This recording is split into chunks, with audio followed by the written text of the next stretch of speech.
Assalamualaikum warahmatullahi wabarakatuh. Perkenalkan, nama saya Andi Dampero dengan NIM 2309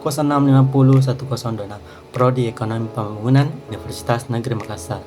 Baik, di sini saya akan memaparkan materi tentang bagaimana penulisan kata di yang benar, ini aturan dan contohnya. Penulisan kata di dalam bahasa Indonesia memiliki dua cara yang benar, tergantung pada peranannya dalam kalimat, yaitu sebagai kata depan dan sebagai awalan.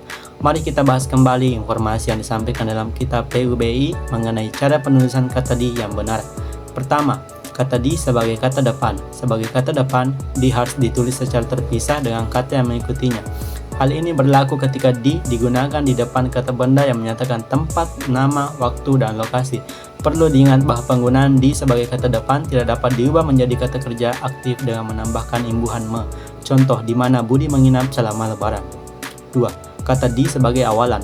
Sebaliknya, ketika digunakan sebagai awalan, maka harus ditulis secara bersambung dengan kata yang mengikutinya. Hal ini terjadi ketika di diikuti oleh kata kerja pasif yang dapat diubah menjadi kata kerja aktif dengan menambahkan imbuhan me.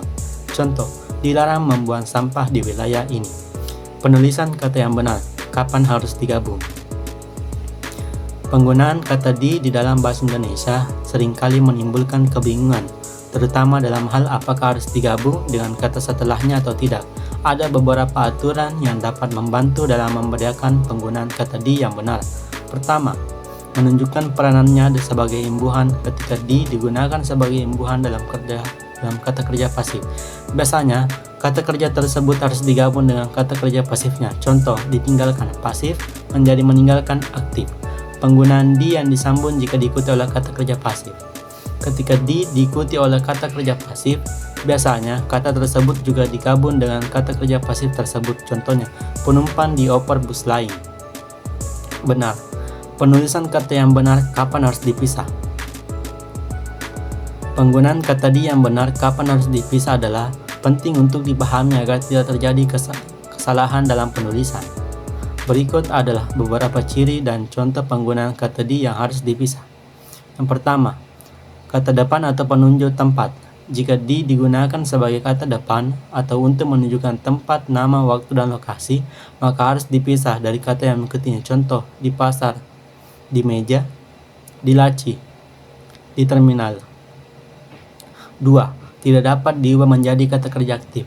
Ketika di digunakan untuk menyatakan lokasi atau tempat tanpa melibatkan kata kerja pasif yang dapat diubah menjadi aktif, maka harus dipisah dan tidak dapat diubah menjadi kata kerja aktif. Contohnya, di luar rumah, di sore hari, di perempatan, di kesimpulan. Penulisan kata di dalam bahasa Indonesia memiliki dua cara yang benar, tergantung pada peranannya dalam kalimat, yaitu sebagai kata depan dan sebagai awalan.